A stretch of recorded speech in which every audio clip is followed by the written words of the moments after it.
आप जब किसी के प्यार में होते हो तो आप उसे प्यार करते हैं ऐसा नहीं है। आपको वो प्यार महसूस होता है तो आप उधर खींचे चले जाते हैं। आप जिस चीज़ में खुद को महसूस ज़्यादा करते हैं, आपकी अभिव्यक्ति उस चीज़ में ज़्यादा हो पाती है। आजकल प्रेम का बाज़ारवाद देखने को मिलता है।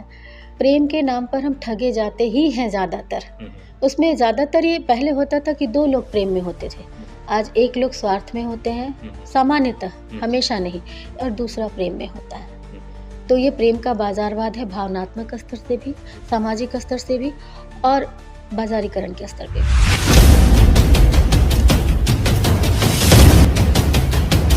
बहुत-बहुत धन्यवाद आपका, आप यहाँ पे आए और समय निकाल कर आपने ये मेरे लिए ये जो आपने आयोजित किया।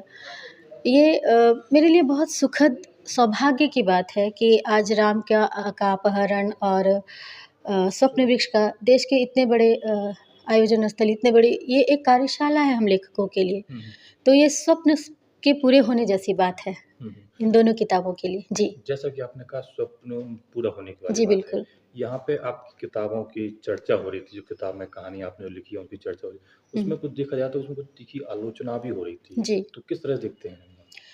मैं बिल्कुल स्वागत योग्य है मेरे लिए ये, क्योंकि देखिए आपने क्या सोच कर लिखा, अगर पाठकों तक वो नहीं पहुँच पाता है वैसे या फिर प्रबुद्ध पाठकों तक, ये हर लोगों का अलग-अलग परसेप्शन होता है। आप जो बोलते हैं, आप जो करते हैं, ये एक बात हो गई। दूसरी बात कि आलोचना नहीं होगी तो लेखक ठहर जाएगा। मैं तो स्वागत करती हूँ इन चीज़ों का कि ये एक जो परिचर्चा रही, ये एक तरह से कार्यशाला है हम लेखकों के लिए कि मार्गदर्शन होता है कि हमें ठहरना नहीं है, हमारी दिशा निर्धारित होती है आलोचना से। तो मेरे लिए बहुत स्वागत योग्य बात थी आज की। जैसे कि मैम कह रही थी कि मतलब पढ़ो ज़्यादा और लिखो कम।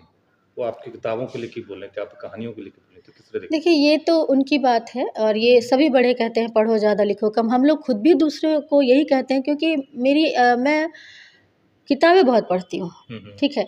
लेकिन आपकी किताबों में आपका वो पढ़ना हर बार दिखे, वो आपकी संवेदनाओं की जो परिभाषा अलग-अलग होती है, उस पे निर्भर करता है। तो पढ़ना ज़्यादा और लिखना कम की बात तो नहीं आती, लिखो जितना मन है लिखना चाहिए इंसान को, लेकिन हाँ, पढ़ना तो ज़्यादा चाहिए ही। पढ़ना ज़्यादा हाँ, चाहिए। लिखने को कम करने की ज़रूरत नहीं है, पर पढ़ना तो ज़्यादा चाहिए ही चाहिए। एक आपका जो फैमिली बैकग्राउंड है मैम, वो भी साहित्यकार से जुड़ा है। जैसे आपने कहा कि मेरी माँ बहुत बड़ी आलोचक है। मेरी बहुत बड़ी तो किस आलोचक तरह हैं से वो। क्या कहा जाए कि आप जो साहित्य में वो आपको फैमिली बैकग्राउंड से ही मिला? मेरी नानी भी लिखती थी, जबकि वो बहुत शिक्षित नहीं थी, वो स्कूल नहीं गईं। मेरी मौसी भी लिखती हैं, मेरी छोटी मौसी। मेरे मामा भी लिखते हैं। आप सभी लोग हैं, मम्मी तो ख़ैर लिखती ही हैं और सब मम्मी का नाम बार-बार मेरे मुँह से इसलिए आता है क्योंकि मैं उनके साथ बड़ी हुई हूँ। उनके साथ उनको महसूस करके, उनकी संवेदनाओं को आत्मसात करके बड़ी हूँ। देखिए, संवेदनाओं की बात मैं हर बार इसलिए करती हूँ कि एक लेखक के लिए सबसे बड़ी बात है संवेदनशील होना। तो अभी जैसा कि आपने कहा आलोचना हुई कैसा लगा? ये लेखकीय संवेदनशीलता के लिए बहुत ज़रूरी है कि आपकी आलोचना हो और आप उसका सकारात्मक ढंग से स्वीकार करें। मैंने कहा कि मैं इस बात से लज्जित हूँ कि इतनी किताबें मेरी आ गई और अभी तक मैं इस कार्यशाला से वंचित थी। ये भी एक सकारात्मक स्वीकार्यता है एक लेखक की ओर से। आप इंग्लिश से पीएचडी हैं मैम। आप इंग्लिश में एजुकेशन आपकी हुई, इंग्लिश से होने के बाद आपने हिंदी साहित्य को चुना। ये थोड़ा कुछ समझ नहीं आया था। मुझे नहीं लगता कि मैंने हिंदी साहित्य को चुना, हिंदी साहित्य ने मुझे चुना, है ना?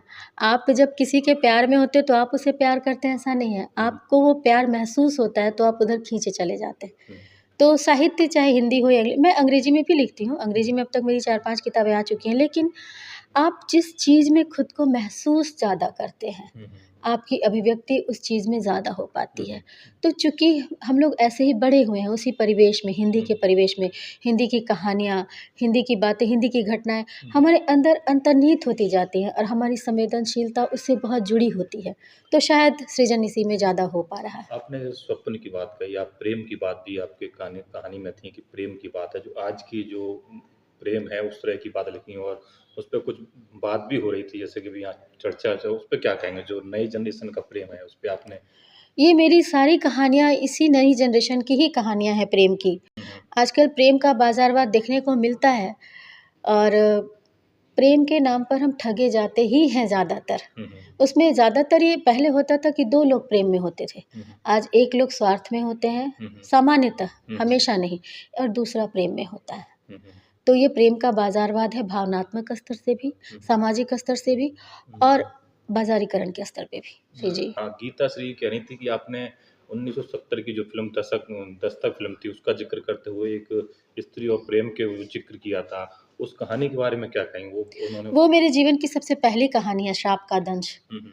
और देखिए, आप ऐसा नहीं कह सकते कि 70 की घटनाएँ आज नहीं घटती हैं। हुँ, हुँ। हम साँस पहले भी लेते थे, आज भी लेते हैं। हुँ, हुँ। ये तो बहुत ही इतर बात हो गई। हुँ, हुँ। 70 की घटनाएँ आज भी घटती हैं, कम घटती हैं। हुँ, हुँ। कम कोनों में हमें दिखाई देती हैं, उन कोनों तक आपको पहुँचना होगा। हुँ, हुँ। उन्होंने बिल्कुल सही कहा कि 70 की घटनाएँ हैं, लेकिन ऐसी घटनाएँ हमें मानसिक रूप से, आत्मिक रूप से पीड़ा पहुँचाती है। हुँ, हुँ। और जब कोई चीज़ आपको पीड़ा पहुँचाती है, तो उसके हुँ, हुँ। कथानक आपके अंदर तैयार होने लगते हैं। हुँ, हुँ। तो आप अपने 70 की घटनाओं को भी एक हुँ। नया रूप देकर लिख सकते हैं। हुँ, हुँ।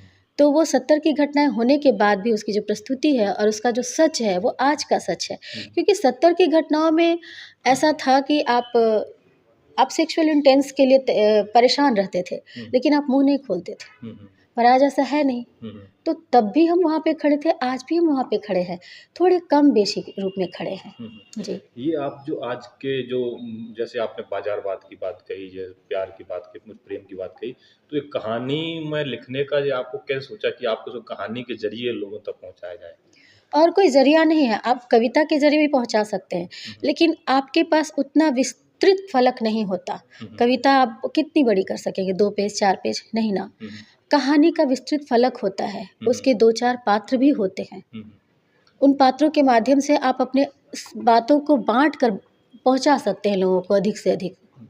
अच्छा मैम, आज क्या मैसेज देना चाहेंगे जो आज की जो नई जनरेशन है साहित्य में है, जैसे आप साहित्य में काम कर रहे हैं, नई जनरेशन को क्या संदेश देना चाहेंगे कहानियों के माध्यम से? देखिए, हर कहानियाँ संदेश देती हैं और मुझे लगता है कि लेखक जो संदेश देना चाहता है, पाठक उस संदेश से परे एक अलग ही संदेश लेकर बैठा होता है। हुँ, हुँ।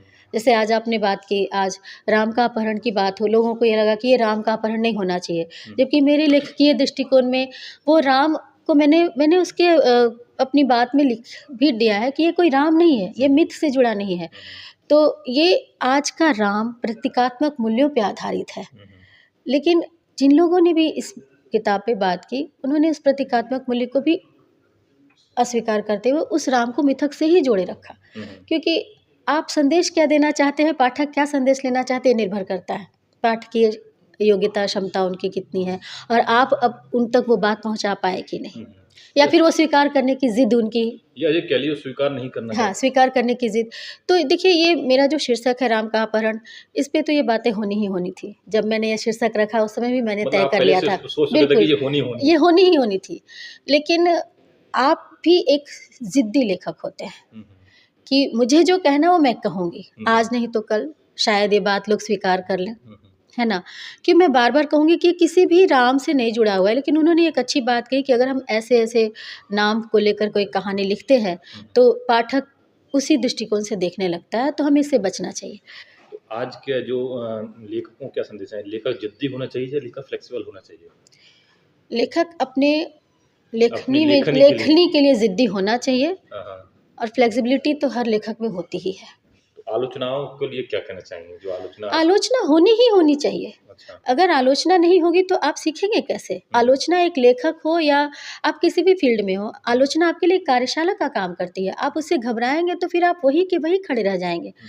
आपकी धाराएँ चतुर्दिक दिशा में प्रवाहित नहीं हो पाएगी। हुँ। मैं यहाँ आई ही थी कि इन बड़े लेखकों के बीच में कुछ सीख कर जाऊँगी हुँ, हुँ। और मैं चाहती थी कि इसकी समीक्षात्मक, आलोचनात्मक ढंग से बातें हों। हुँ। तो वो हुआ, मैंने विशाल जी को कहा था कि हम इस पे सिर्फ़ प्रशंसा नहीं करेंगे जो मेरे पाठक करते हैं, हुँ। क्योंकि मैं बड़ों से सीखने आई थी। हुँ। तो मैं बहुत खुश हूँ और आलोचना स्वीकार करना चाहिए एक लेखक को। वो क्षमता आप विकसित करें अगर आप लेखन में आए हैं तो। तो आपकी जो किताब कहाँ अवेलेबल है? कहाँ मिल सकती है अमेज़न दुकान? पे है हुँ, हुँ। और कल आप लोग आइए, हाँ। बुक फेयर में आइए, वहाँ भी उपलब्ध है। आपको ऑनलाइन मेरी सारी किताबें मिल जाएँगी। अभी पहले की भी और अभी भी और आने वाली भी।